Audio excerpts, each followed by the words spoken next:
and he's done very well. And we knew each other from a long time ago. But it's a great honor to have you in the Oval Office and have you at the White House. We have tremendous business relationships with Ireland, and that'll only get stronger. The relationship we have personally and every other way is very, very strong and very, very good. So I just want to welcome you to Washington, D.C. and to our country, and thank you very much.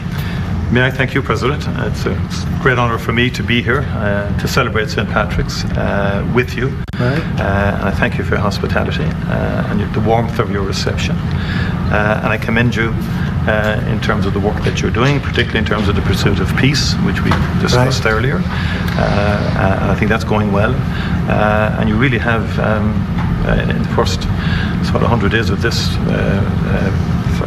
government, you've done some extraordinary things very quickly. Thank you. Everybody's watching in that respect. So thank you. Delighted to be here. It's an honor to be here. Well, it's a great honor to have you, and special people, very special people. I know a lot of Irish, and growing up in New York, I know a couple of your people that used to live in that beautiful Ireland, and now they're here, but they love your country very much. You know, they have a great feeling toward your country. They have, and a lot come back for holidays and they come back. Stuff like that, and they come checking back. out their family, ancestry, and things like that. You know, great, fantastic people. Some go to Doonbeg as well. Yeah. And they go. We love Doonbeg. I love them. I don't know if I'll ever see it again. Maybe I won't, but we would like I to think come I back and will. see it, We'll get there. We're going to get there. It's a beautiful place, wonderful place.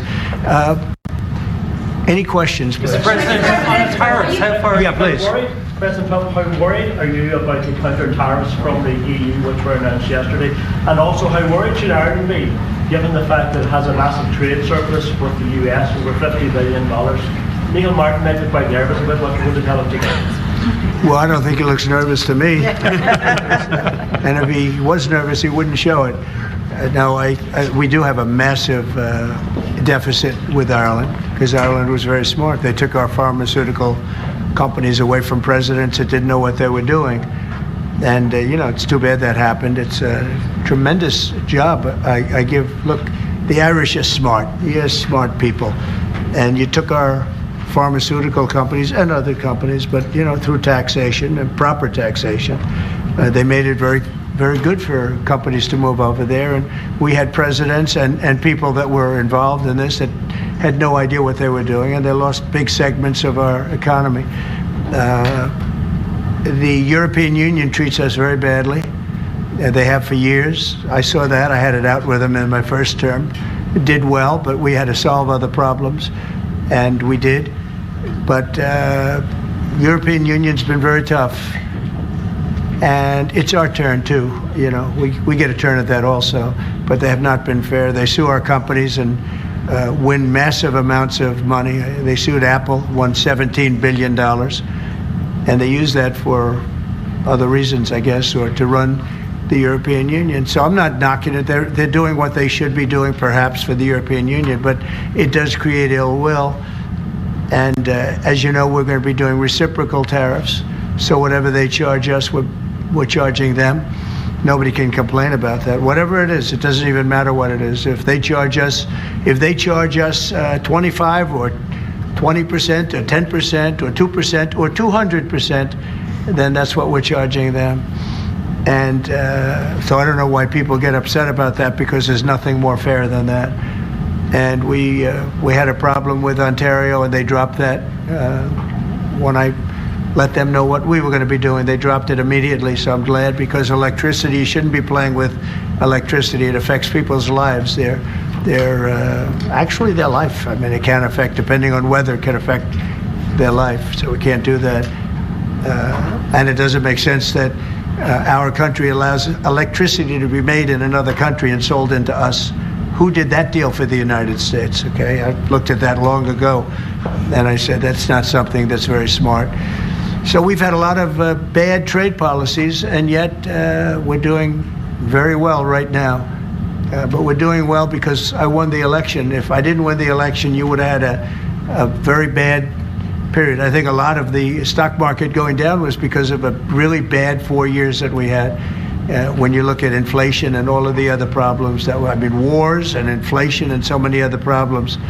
but we're going to have very good years. We had, I don't know if you saw a little thing like the cost of eggs, little to you, but big to people out there, down almost 30% in the last few days. We got it down. We did a lot of things. We have a great Secretary of Agriculture, and we did a lot of things that got the cost of eggs down very substantially, and so many other things. A very big thing that I'm very happy with is oil is down to $65 a barrel, and that's faster than I would have anticipated. We put on the gas. We stepped in the gas in order to get oil, and what's happening. So we're getting that down, and when energy comes down, prices are going to be coming down with it. So in a very short period of time, we've done a very good job.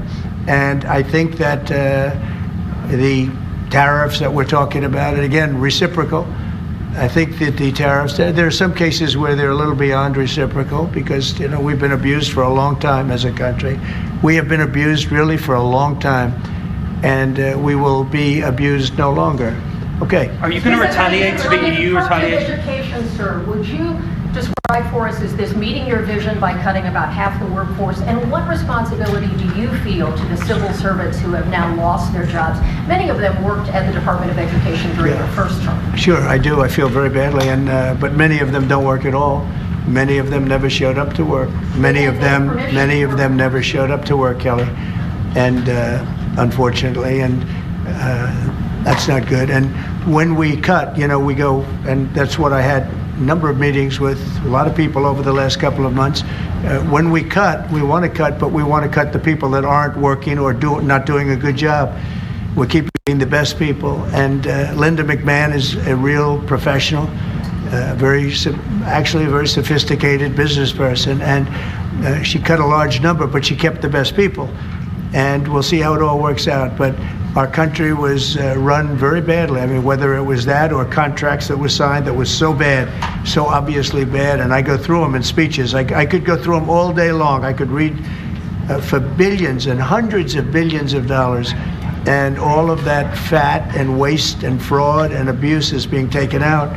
But it's incredible what's happened. Now, Department of Education's maybe more so than any other place has a lot of people that can be cut.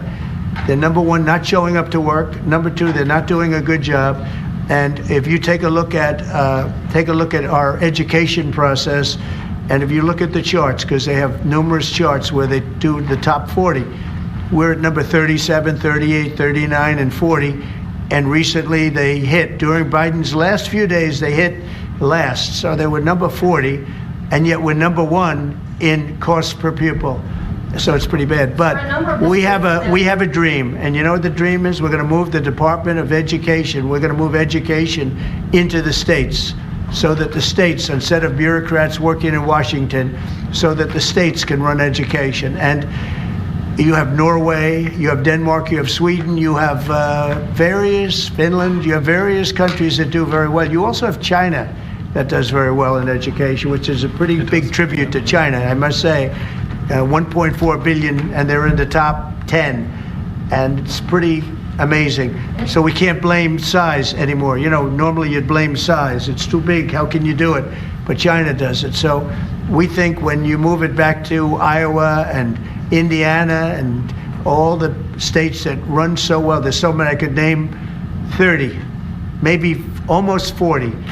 Those will be as good as Denmark, those will be as good as Norway, and they'll be as good as any of these. I believe they'll be as good as any. Now then you're going to have 10 that won't be so great. You're going to have 5 that will not be good at all, but we'll work with them and we'll get them to be good. But what we want to do is always school choice, but we're going to do school choice, and we're doing it. But we want education to be moved back where the states run education, where the parents of the children will be running education, where governors that are doing a very good job will be running education, not run. I drive through the city and I see like so many buildings, Department of Education, Department of big buildings, and by the way, they're empty. Nobody shows up to work. So I think Linda did a very good job.